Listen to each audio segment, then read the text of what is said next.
Buenos días. Buenos días. Seguimos con nuestra serie de discípulos. Quiero recomendarte, si no oíste la pasada, estamos hablando de los discípulos y hablamos de un discípulo que la verdad de alguna manera es sencillo. Porque no es sencillo, pero es un discípulo que está muy acotado. Es Tomás, es la duda y clarísimamente pintado en la Biblia, y es fácil, digamos, ver algunos puntos. Dios da revelación, pero Tomás es sencillo. Podríamos pensar en otros dos discípulos que hay de escrituras tremendas. Por ejemplo, Pedro y Juan. Pedro y Juan te sobran historias, es decir, está lleno de historias. Pero de ahí en adelante, a veces se habla muy poco de algunos de ellos, pero hay una enseñanza en ellos.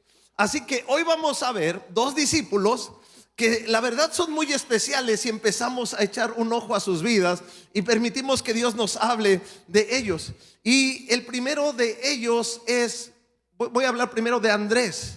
Andrés es realmente considerado por algunos, yo creo que es muy acertado, es el primer discípulo que sigue a Jesús. Andrés. Ahora, si te pregunto, cuéntame una historia de Andrés, ¿cuál me cuentas? Está interesante, ¿no? Quizá algunos sí saben, pero no las. De Pedro me puedes contar varias, de Juan, de Judas y de Tomás, fácil. Pero de Andrés es el primero. El primero está ahí, déjame contarte tantito de él. Es Andrés, y Andrés es discípulo de Juan el Bautista.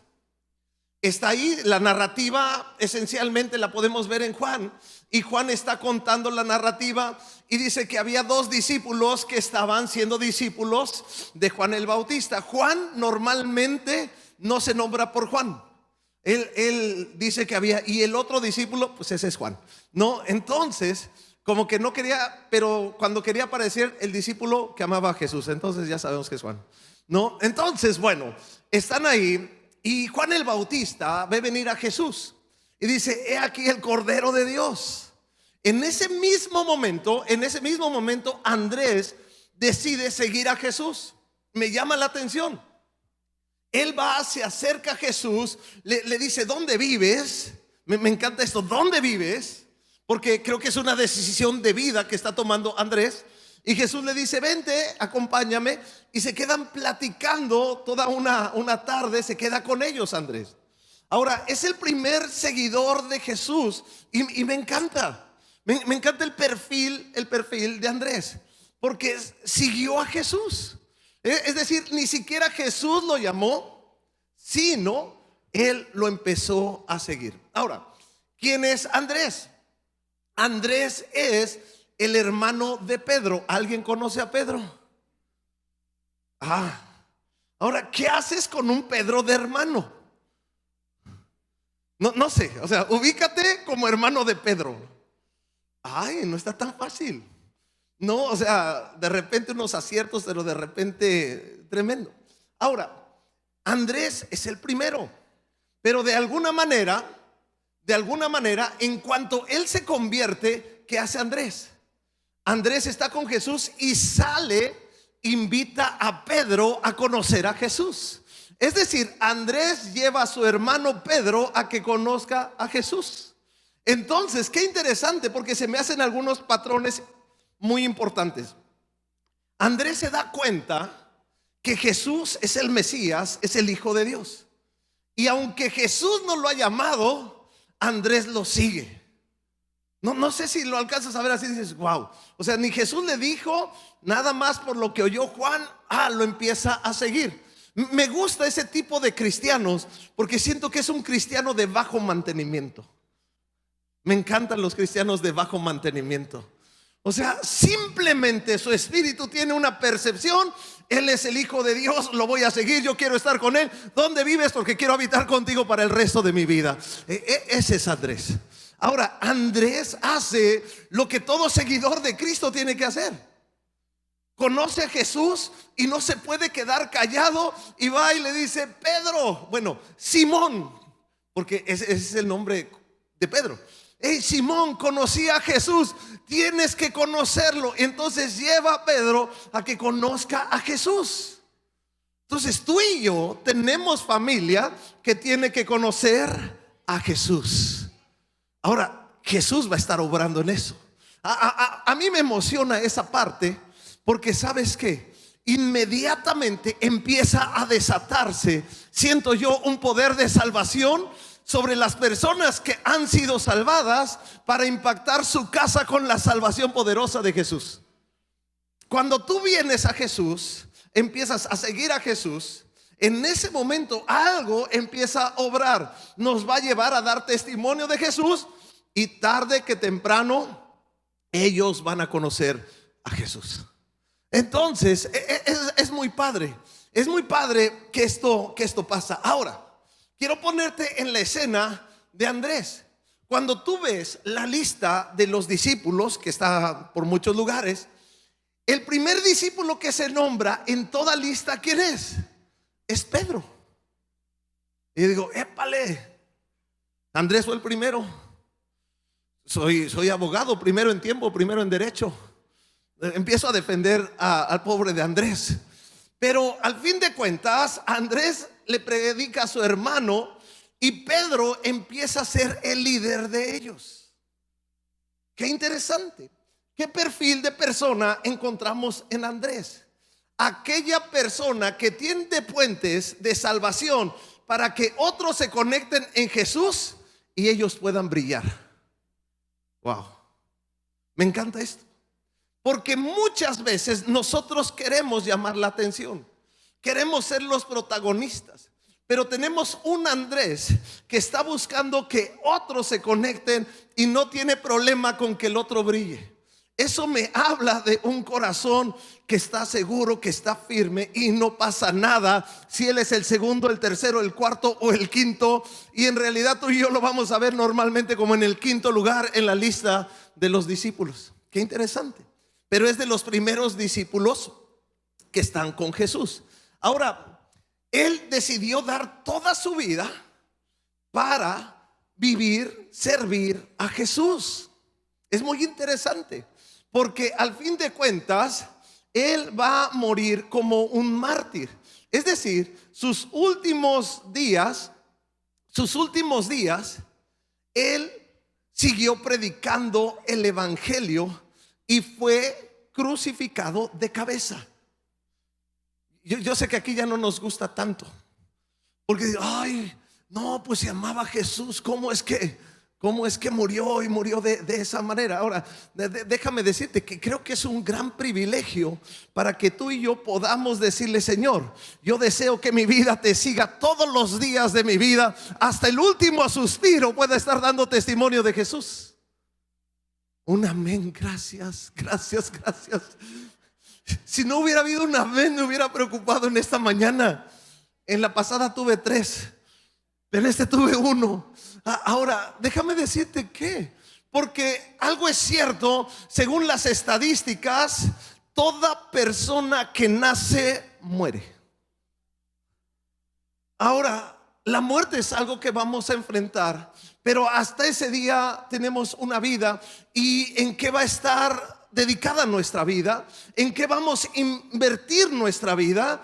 ¿Cómo es que vamos a vivir? Y me encanta, porque de estos 12 hombres, 11 dedicaron toda su vida a Jesús en diferentes posiciones, en diferentes momentos, pero todos sirvieron hasta su último suspiro a Jesús, su Señor. No sé si le puedes dar un aplauso al Señor esta mañana, pero Dios es bueno. Ahora, es un discípulo de Jesús, conoció a Jesús, fue desarrollado por Jesús y vivió toda su vida para Jesús. No sé si ves un modelo, que cuando conocemos a Jesús, empezamos a seguir a Jesús. En ese camino con Jesús, Él nos empieza a formar, nos empieza a desarrollar. Pero al fin de cuentas es tan firme esa experiencia que marca todo el resto de nuestras vidas, y terminamos haciendo lo mejor que podemos hacer en nuestra historia, que es servir a Jesús. Amén. Entonces, ese es Andrés. Andrés también me llama la atención porque de repente es presentado como el hermano de Pedro. Yo no sé si ya Andrés en algún momento decía: yo soy el hermano de Pedro. No sé si te gusta tanto, pero como que tu personalidad fuera dependiente de otro, ¿no? Yo soy el hermano de Pedro, pero ¿qué con mi personalidad? Ahora, Andrés es una persona que no tiene problema estando tras bambalinas haciendo lo que tiene que hacer.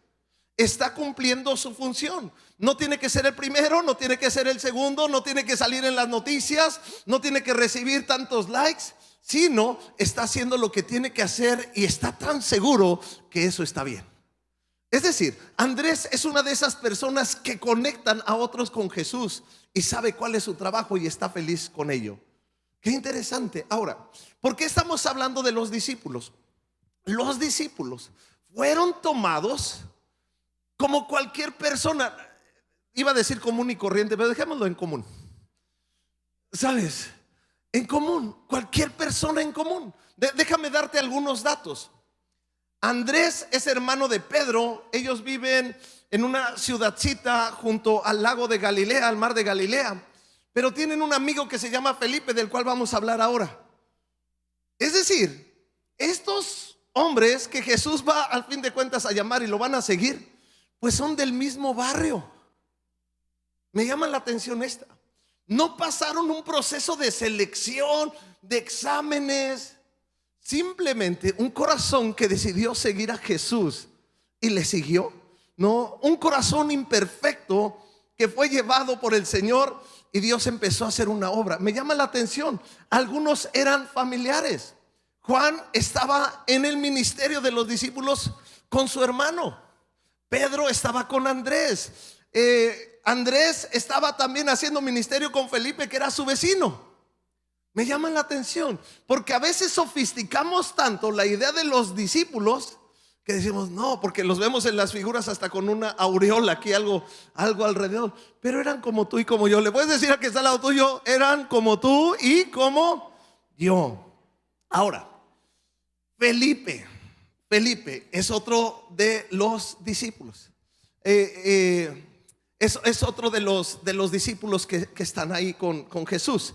Entonces, de repente Jesús va saliendo de la escena de haber llamado a Andrés y de repente en el camino se encuentra a Felipe. Felipe, literalmente, por lo menos en Juan, vemos que es la primera persona que Jesús le dice: sígueme. Se encuentra a Felipe y Jesús le dice: Felipe, sígueme. ¿Y qué crees que hizo Felipe? Eso, lo siguió. No le preguntó: dame una prueba, que bajen 3 querubines y 2 ángeles y que todos los días me den testimonio. No, simplemente lo siguió. Otro creyente de bajo mantenimiento. Amén. No sé si a alguien Dios le está hablando esta mañana. Señor, lo pedimos, porque complicamos las cosas. Creo que eres el Hijo de Dios y lo siguen.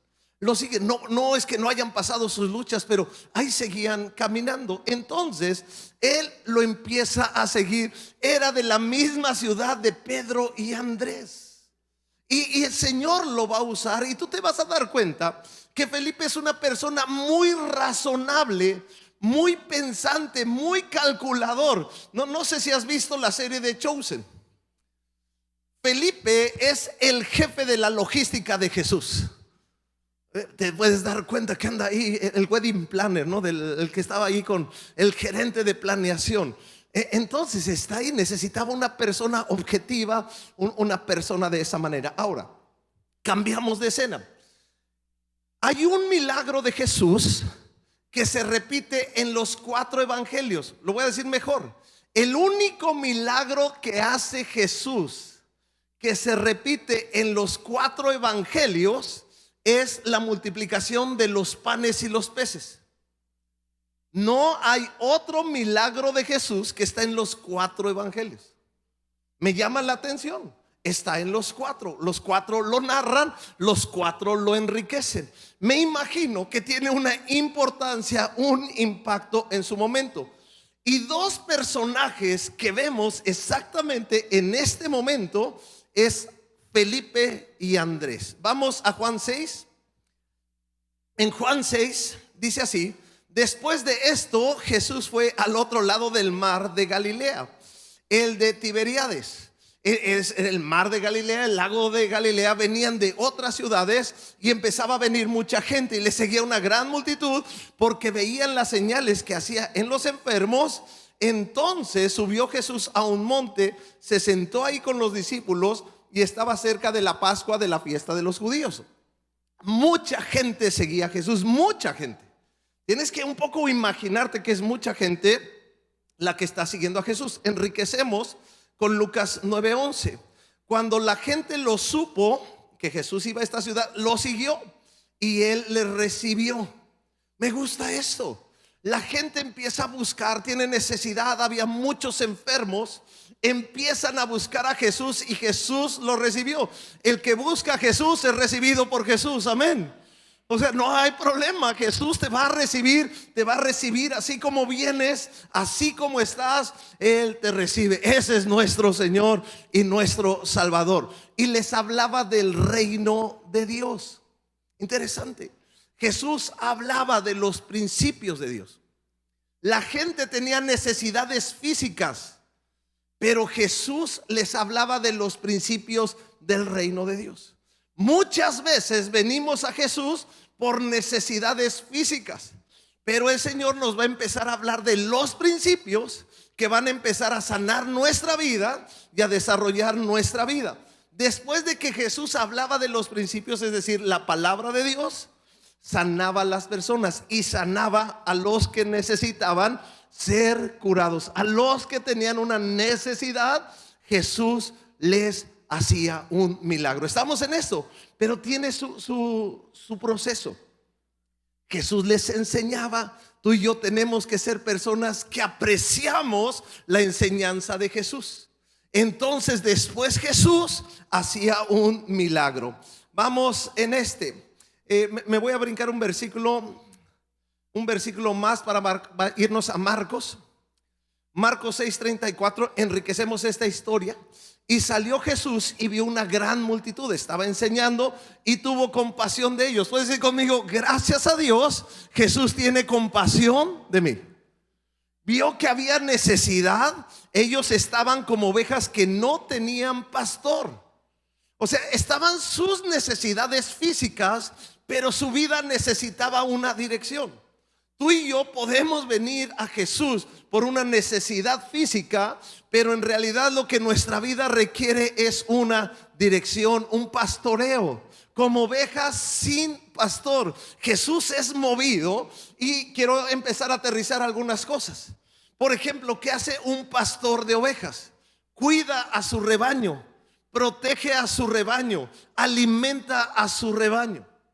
La gente necesitaba conocer a Jesús, los principios de Jesús, para que no fuera nada más un acontecimiento de un milagro, sino una vida bajo una dirección y bajo un cuidado de Dios. ¿Cuántos le pueden dar gracias a Dios por eso? El Señor hace eso en nuestras vidas.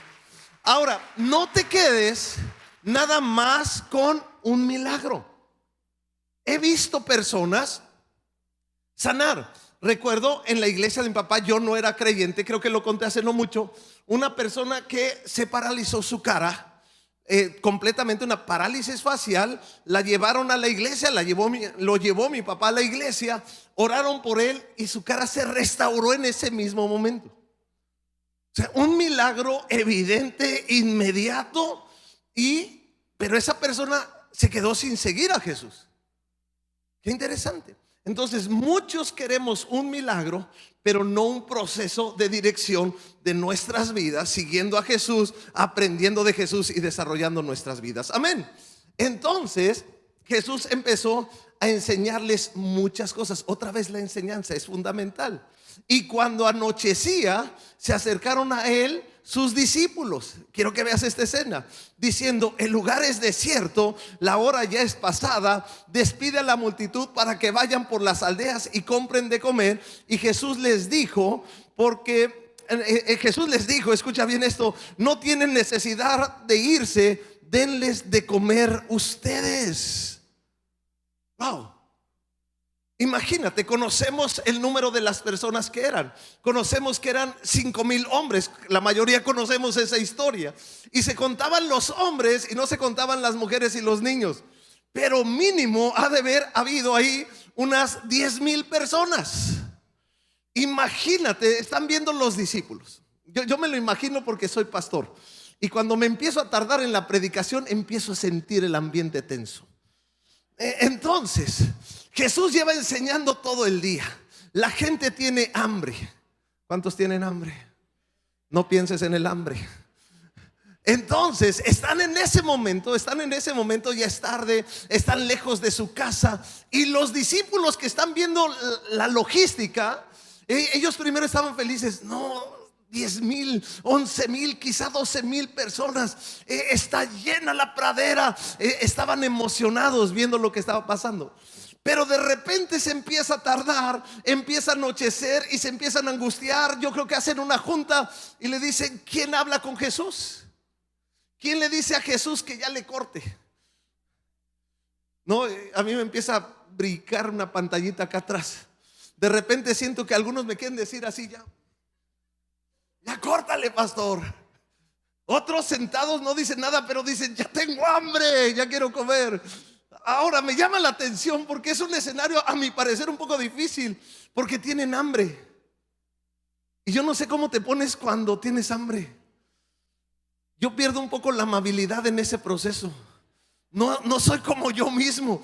Entonces quiero que veas la escena. Los discípulos están tensos, están cuidados. Se acercan a Jesús. Jesús, ya mándalos, ya despáchalos a su casa. Ya es tarde, ya es noche, los pueden robar. No hay comida. Y dice: no tienen por qué irse, muchachos, se van a quedar aquí. Yo me imagino la cara de los 12 asustados en ese momento. Regresamos al Evangelio de Juan 6:5. Cuando Jesús alzó sus ojos y vio que había venido a él una gran multitud, le dijo a Felipe: ¿de dónde compraremos pan para que coman todos estos? Felipe es oriundo, es de esa zona. Felipe conoce. Jesús sabe que Felipe conoce la zona. Haz de cuenta que Jesús le dijo: a ver, Felipe, ¿qué pechugón está abierto todavía para ir a comprar unos pollos ahora mismo? ¿No? ¿Qué Oxxo sigue abierto para que puedas comprar unos hot dogs y a ver si les alcanzamos? No, es lo que estaba diciéndole Jesús a Felipe. Entonces le dijo a Felipe: ¿de dónde? Le dijo a Felipe: Felipe, ¿de dónde compraremos para que coman estos? Felipe, quiero que empieces a ver que Felipe es una persona pragmática. Felipe es aquellos que empiezan a hacer cálculos, que son matemáticos, que son objetivos. Y me encantan las personas objetivas. En el versículo 6 dice: pero Jesús le decía esto, le dijo esto a Felipe para probarle. Puedes decir conmigo: para probarle. Él sabía lo que había de hacer. Quiero que veas este principio que es muy interesante. Felipe no sabe que está siendo probado, pero Felipe está siendo probado en esa situación. Hay una necesidad real, la gente tiene hambre. Y hay una realidad que no hay como darles de comer a tantos. Pero Felipe está preocupado porque tiene que de alguna manera resolver y no hay manera de resolverlo. Me gusta este principio porque bien probable muchas veces en tu vida tú estás en una prueba, pero no sabes que estás en una prueba. O sea, tú estás en la prueba: ¿cómo le hago? ¿Cómo salgo de este problema? ¿Cómo lo soluciono? ¿Cómo pago aquello? Y estamos sufriendo. ¿Alguien se identifica con eso? O sea, se te va el sueño, no sabes: Señor, ¿qué hago? No me alcanza, no puedo, es más grande este problema que yo. Pero me encanta esto, dice: porque él, Jesús, sabía lo que había de hacer. ¿Puedes decirlo conmigo? A veces estoy en pruebas, no sé qué hacer, pero Jesús sí sabe lo que vamos a hacer. Wow, ¿cuántos le pueden dar gracias a Dios que Él sí sabe lo que va a suceder? Él sí sabe lo que va a suceder. Y luego dice: Felipe le respondió. Aquí está Felipe. Ahora trata de echarte un clavado en la mente de Felipe. Felipe le dice: 200 denarios de pan no bastarían para que cada uno de ellos coma un poco. Un denario más o menos era el sueldo de un día. 200 días de salario, más de 6 meses de salario de una persona, no nos alcanzaría Jesús para que cada uno comiera un taquito. Más o menos es lo que está diciendo. Felipe es matemático, es objetivo, es pragmático. No sé si te ha tocado, yo los admiro mucho, cuando de repente alguien te toca hacer una suma. Y ese de la suma te da el resultado y tú te le quedas viendo porque no llegaste ni a la mitad de la suma. Y tienes duda que te está diciendo la verdad y tú empiezas 1, 2, 3, 4 y lo vas rayando y todo porque no te salen las matemáticas.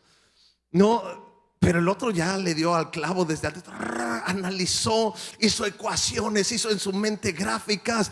Imposible, 200 denarios no nos alcanza. Una persona come tantos gramos de cochinita, no le va a alcanzar, no sé. Ese es Felipe. Ese es Felipe y dice: Señor, imposible, imposible. Ahora, realmente, imagínate darles de comer a 10,000 personas mínimo. Yo creo que eran como 15,000, pero dejémoslo en 10. Te hago una rebaja y lo dejamos en 10. ¿Sabes cómo le das de comer a 10,000 personas? He visto los de las bodas. Servir la sopa caliente en una boda es increíble. O sea, todo el proceso que sería. Entonces, lo que está diciendo Felipe en realidad es que es imposible, que no hay manera de darles de comer a tantas personas. Felipe se queda en esa pausa porque su mente, que calculó todo, dice: no es posible. Aquí hay un error con Felipe. Felipe es calculador, es preciso, es objetivo. Deja decirte algo, a mí me encanta la gente que piensa, la verdad. Admiro la gente que piensa, admiro la gente que es objetiva, que puede decirte las cosas como son, que no te está manipulando, contando la mitad de las cosas para dirigirte. La gente objetiva. El otro día me habla alguien y me dice: pastor, esto y esto, pero no me decía el final. Yo ya estaba angustiado ahí. Le digo: ay, dime, ¿está vivo o no está vivo? Punto final. O sea, no, sí, bueno, entonces ¿cómo está? O sea, ya rápido, porque luego la historia se complica. El otro día me habla alguien y me dice: pastor, te quiero decir esto y esto. Y me daba las vueltas y me preocupa cuando me están dando las vueltas. Le digo: ¿y qué pasó? A ver, ahorita todo está bien. Sí, pastor, pero no, a ver, ya, dime, ¿qué pasó? Esto. Gracias. O sea, porque ya sabes lo que es. No sé si te ha pasado. Aprecio la objetividad. ¿Por qué? Porque si podemos ver cómo están las cosas, también podemos saber qué podemos hacer. O sea, eso es práctico, eso está bien. Ahora, es algo bueno porque a veces tenemos una fe que nos lleva a otro lugar. Por ejemplo, estamos construyendo nosotros. Tenemos calculado hasta dónde nos da. ¿Hasta dónde nos da? Y yo digo, quizá tenemos 2 o 3 semanas y hasta ahí llegamos, humanamente. Decimos 2 o 3 semanas más y hasta ahí llegamos, Señor. Ahora, la mentalidad de Felipe es: no hay nada que hacer, se nos acabó todo y así. No, la mentalidad correcta es: así estamos, pero Jesús, estamos contigo. Y si estamos contigo, Señor, algo puede pasar más allá de nuestros recursos, de nuestras capacidades, de lo que podemos, de lo que tenemos y de lo que pensamos que pueda suceder. Ese es el error de Felipe. Es ser demasiado calculador, demasiado matemático, pero tiene un error clave en su ecuación. Es que no ha considerado a Jesús en su ecuación. Iglesia, tienes que considerar a Jesús en tu ecuación, en tu cálculo, en tu planeación. Con Él todo es diferente. Dale un aplauso fuerte, fuerte, fuerte, fuerte al Señor. Ahora, entonces, ese es Felipe. Quiero que veas la escena. Y yo me puedo imaginar a los discípulos tensos. ¿Qué vamos a hacer? ¿Cómo les vamos a a dar, le pichó una curva a Felipe. Felipe, me puedo imaginar a Felipe pensando, a ver, ¿qué podemos hacer? Su mente a toda velocidad, pero en buen mexicano Felipe está pasando aceite. O sea, no sabe qué hacer en ese momento. Pero de repente entra en escena, versículo 8, uno de sus discípulos, Andrés, hermano de Simón Pedro, le dijo: aquí está un muchacho que tiene 5 panes de cebada y 2 pececillos, mas ¿qué es todo esto para tantos? Ahí tenemos otra personalidad, y tenemos la personalidad ahora de Andrés. Andrés es práctico, Andrés es también, pero en vez de hacer muchos cálculos, Andrés empieza a buscar qué hay. ¿Qué hay? Aquí viene un gran problema. Felipe se centra en lo que le falta. Andrés se centra en lo que tiene. En ambos es imposible. Pero el milagro va a pasar cuando tú y yo no nos centramos en lo que falta, sino nos centramos en lo que tenemos. Ahí está la gran diferencia. De hecho, Andrés dice: ¿pero qué es esto? Para tantos, dice la escritura. Entonces Jesús les dijo: hacer recostar a la gente. Y había mucha hierba en aquel lugar, y se recostaron como un número de 5,000 varones. Por eso pensamos que era esa cantidad. Pero vuelvo al principio. Tú y yo podemos estar enfocados en lo que nos falta, pero el secreto está en valorar lo que sí tenemos. No en lo que no tenemos, sino en lo que sí tenemos, porque lo que sí tenemos en las manos de Jesús siempre va a ser suficiente. Wow. Ahora, muchos de nosotros estamos sufriendo. Es que me falta esto. Me falta esposo, me faltan finanzas, me falta tantas cosas, pero no estamos valorando lo que verdaderamente tenemos. Y lo que tenemos, si lo ponemos en las manos del Señor, eso va a traer bendición. Esta historia es una historia llena de principios. Jesús llama a sus discípulos que acuesten a la gente de grupos de 50 personas. De 50 personas. Entonces, imagínate, 10,000 personas. A ver, todos los que quieran comer, hagan una fila. O sea, si aquí para recoger a sus niños se echan un ratito, no, ahora imagina, los separan en grupos.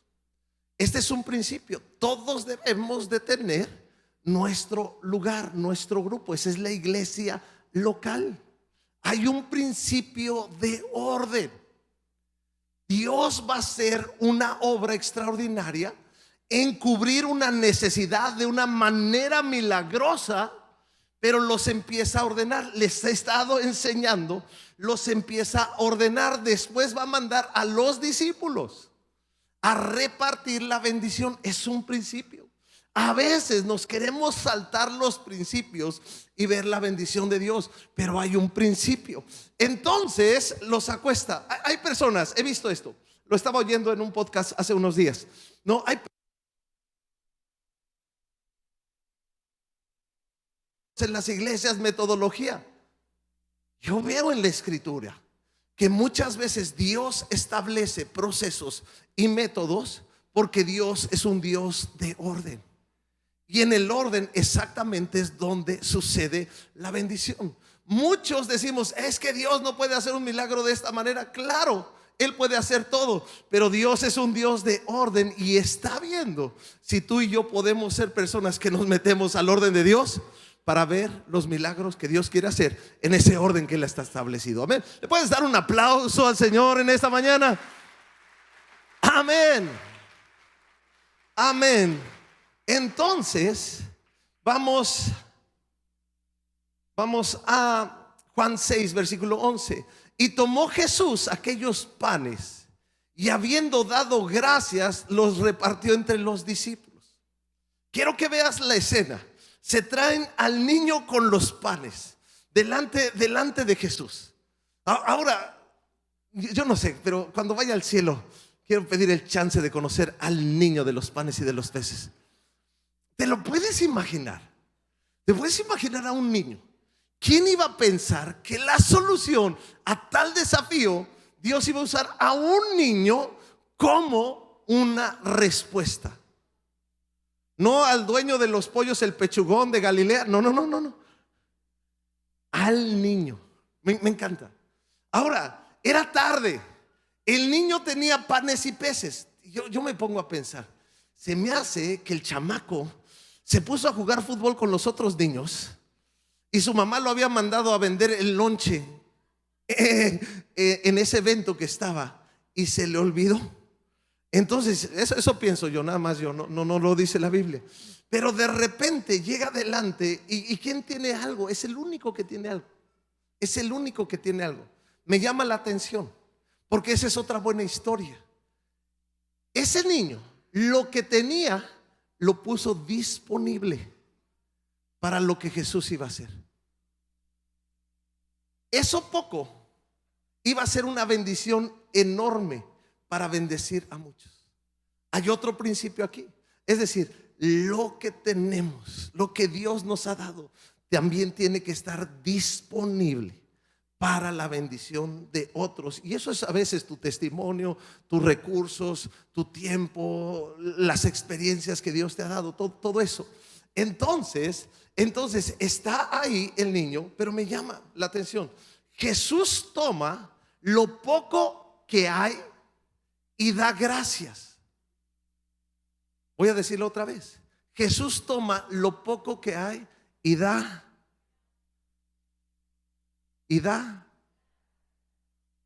Creo que esta parte se nos olvida constantemente. Normalmente nos quejamos por lo que nos falta en vez de dar gracias por lo que sí tenemos. Se me hace que fue un momento tan especial que lo poquito que estaba allá, no sé si pudieras ver el escepticismo de muchos. Vamos a ver qué va a pasar. O sea, me gusta, tienen la imagen ahí de esto, la cesta que estaba ahí. Me imagino, gracias, unos panecitos, 5 bolillos y 5 pececitos ahí, y 2 pececitos. Eso iba a alcanzar. Lo veo muy, muy difícil. Estoy viendo de reojo si sale, pero ya no lo vimos, así que olvídelo. ¿Sabes? Entonces eso iba a alcanzar, pero Jesús dio gracias. Quiero que veas esta escena. Muchas veces nos estamos quejando, me falta esto, no tengo esto, estamos anhelando, mira ahí está, ya me dio hambre. ¿Sabes? Estamos pensando lo que no tengo, o a veces ni siquiera nos estamos quejando, pero estamos anhelando aquello sin valorar lo que tenemos, ahora que tenga esto, ahora que tenga aquello. Pero normalmente nos quejamos. Jesús tomó eso, lo levantó y dio gracias. Creo que este es uno de esos principios que tú y yo como personas tenemos que aprender a dar gracias en medio de nuestras necesidades. Antes de tener un corazón como que Dios me debe algo, porque a veces pasa así. Ay, Señor, ¿por qué no? Si yo te... No, Señor, gracias por lo que tengo. Y en ese momento Jesús lo bendijo y lo repartió entre los discípulos. Me llama la atención la figura de los discípulos. Ellos están con 12 cestas, como vemos, delante de Jesús. Jesús tenía una cesta con eso poquito que había, o los tomó en sus manos, o estaban en un trapo, no sé cómo estaba. Pero en ese momento que da, se lo empieza a dar a los discípulos. ¿En dónde empieza a pasar el milagro? Cuando se los da a los discípulos. Porque si no se hubiera llenado Jesús de comida en ese momento. Entonces, en cuanto empieza a darle a los discípulos, qué importante también es que la bendición que Dios da sobre nuestras vidas tiene que ser repartida. Tienes que bendecir a otros con la bendición que Dios te ha dado. Entonces empieza a repartirles y los discípulos empiezan a ver, son testigos del milagro de la multiplicación que está haciendo Jesús. Me encanta eso. ¿Cuántos de nosotros no queremos ser testigos de los milagros que Jesús va a estar haciendo? Porque exactamente el poder es de Él.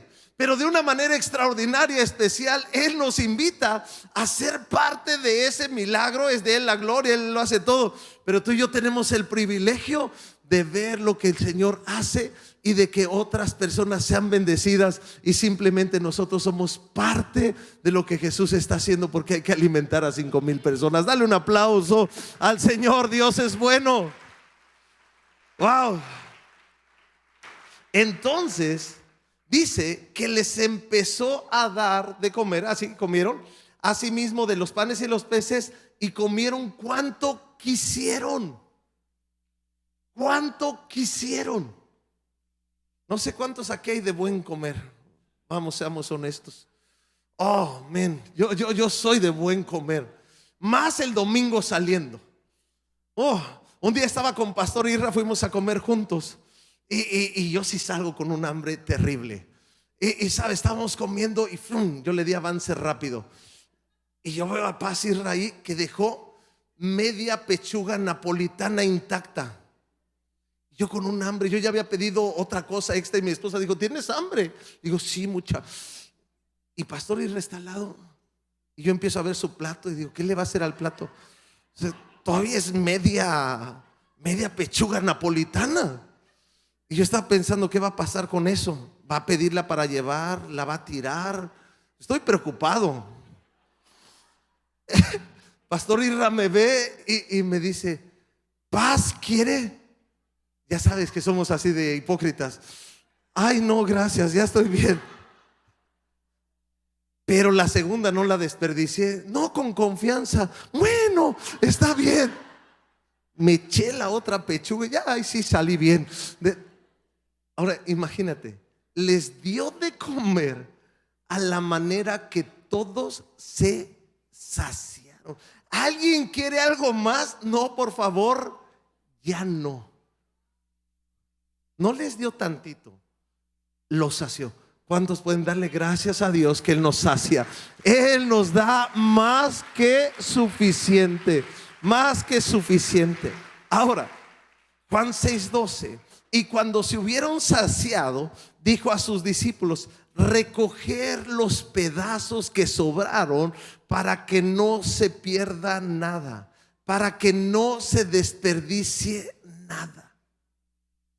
Wow, esto me da en la cabeza fuerte, porque la palabra de Dios nos llama a que seamos buenos administradores de lo que el Señor hace, y seamos celosos en que no se desperdicia nada. Hay abundancia, sobreabundancia en esta escena, pero no se desperdicia nada. Quiero llamar tu atención. Eres un administrador. Administramos muchas cosas todos en nuestras vidas, pero tenemos que ser administradores que estamos acostumbrados a que no desperdiciamos nada, porque valoramos todo lo que hace el Señor.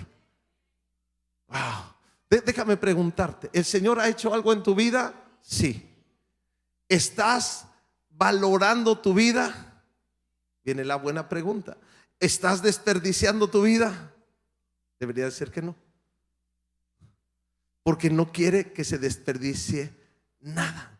Estaban las 12 cestas vacías. Jesús ora por eso poquito, lo empieza a poner en las cestas, se multiplica y dice: y recogieron pues y llenaron 12 cestas de pedazos que de los 5 panes de cebada sobraron a los que habían comido. ¿Cuántas canastas recogieron? 12. ¿Cuántos discípulos había? 12. Ahora, yo pienso que si había algunos mexicanos ahí, cuando dijeron: ¿alguien quiere algo más?, hasta el topper sacaron y se lo llevaron en el topper para la cena de la casa. Pero sabes que los discípulos reparten, y todavía cada uno de ellos se lleva una cesta, porque hay una provisión todavía más extraordinaria. Dale un aplauso al Señor. Dios es bueno. Ahora, el enfoque no está en lo que no tienes. El enfoque debe de estar en lo que tenemos, porque lo poco en las manos de Jesús siempre es suficiente. ¿Lo puedes decir conmigo? Porque lo poco en las manos de Jesús siempre es suficiente. Esto debe de ser como una verdad para nosotros, porque empieza nuestra ecuación en la mente y nos empieza a decir, no es posible, no, a veces el horno sube, el calor en el horno, la presión de las circunstancias, empezamos a desesperarnos, pero qué importante que lo poco que tenemos esté en el Señor, porque siempre va a ser más que suficiente. Me gusta este parámetro de estas dos vidas para hacerte la siguiente pregunta: ¿dónde está tu poco? ¿Dónde está tu poco? Si tu poco está en las manos del Señor, creo que algo extraordinario va a pasar. Pero a veces lo poco lo tenemos nosotros, no lo hemos puesto en las manos de Dios. Nuestra necesidad la tenemos nosotros, no la hemos puesto en las manos del Señor. Lo que tenemos no lo hemos puesto en las manos del Señor, y no va a suceder nada. Hay un salmo, para terminar, si me ayuda alguien aquí, se lo voy a agradecer. El Salmo 127. Este es un salmo que en lo personal le tengo un cariño muy especial, porque es el primer salmo que me aprendí en mi vida. En mi reunión de jóvenes, así nuevecito, recién llegado a la iglesia. De hecho, todavía no iba a la iglesia, iba a la reunión de jóvenes como un grupo de conexión acá. Y el pastor nos dio una tarea y dijo: próxima semana todos van a recitar un salmo de memoria. Yo dije, chispas, ¿cuál busco? Busqué el más chico. Y uno de los más chicos es el Salmo 127, pero es una bendición. Y este salmo, ayúdame a leerlo, dice así: si Jehová no edificare la casa, en vano trabajan los que la edifican. Si Jehová no guardare la ciudad, en vano vela la guardia. Wow. ¿Sabes? Que la mejor medicina, cuando no estás pudiendo dormir por un problema, por una situación, es esta palabra. Pero esta palabra tiene dos principios fundamentales. El primero de ellos es que tú y yo hacemos todo lo que podemos hacer. Segundo principio es que descansamos en lo que no podemos hacer y que solamente Dios puede hacer. ¿Sabes? Sentía algo bien fuerte en mi corazón ahora, porque creo que aquí hay personas que están en retos, y siento de retos grandes. Y quizá están diciendo, no me va mal, nada mal en este momento, pero siento un reto grande. Y a veces nuestra mente nos empieza a jugar en contra. Pero creo que aquí hoy hay principios que tú puedes decir: este es el principio, Señor. Voy a esforzarme en todo lo que puedo esforzarme, voy a hacerlo con excelencia, voy a aprovechar todo lo que tengo. Pero Dios, tú tienes la palabra más grande, la posibilidad más grande. Y donde yo no llego, Señor, tú siempre llegas. Tú siempre haces más de lo que nosotros podemos hacer. Dale un aplauso al Señor. Dios es bueno. Cuando estás en medio de un problema, aprende esto: haz lo mejor que puedes hacer. Usa lo que tienes que hacer, lo que tienes, ponlo en las manos de Dios, que es algo de lo mejor que puedes hacer. Pero empieza a descansar, que Dios va a hacer lo que solamente Él puede hacer. Hay un sueño, una palabra, algo que siempre está en nuestro corazón. Lo hemos orado, lo has oído, Señor, que sobre cada vida en este lugar veamos lo que solamente puede venir de tu mano, para que no quepa una sola duda que tú eres el que hizo esto extraordinario, que tú obraste, que tú hiciste eso imposible. Llegamos hasta donde podemos, pero confiamos que tú haces lo que no podemos. Dios, gracias por esa palabra. Ahora quiero que veas esta historia desde el perfil de estas personas. Son un Felipe, un Andrés, como cualquiera de nosotros. Como cualquiera de nosotros. Los ves de su manera, los ves de tan humanos.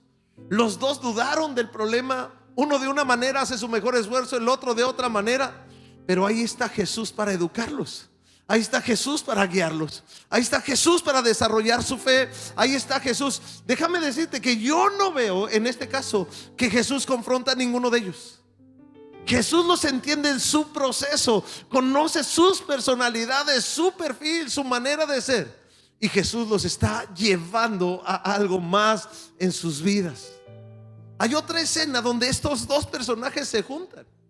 Y es cuando Jesús entró en la entrada triunfal. Hay unos griegos que quieren ver a Jesús y se acercan a uno de ellos.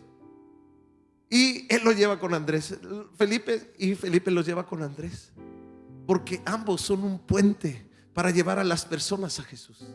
No son los principales, no son los que acaparan las noticias, pero saben que dentro del reino de Dios, dentro del ministerio del Señor, cada uno está seguro con lo que tiene que hacer.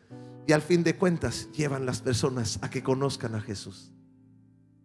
Yo no sé si hoy podemos hacer algo en esta mañana. El primer punto es que eran seguidores de Jesús. Vieron a Jesús, algo en su corazón los movió y fueron los dos de una manera que siguieron a Jesús desde el primer momento y no dejaron de seguirlo en toda su vida. Quiero invitarte que te puedas poner de pie.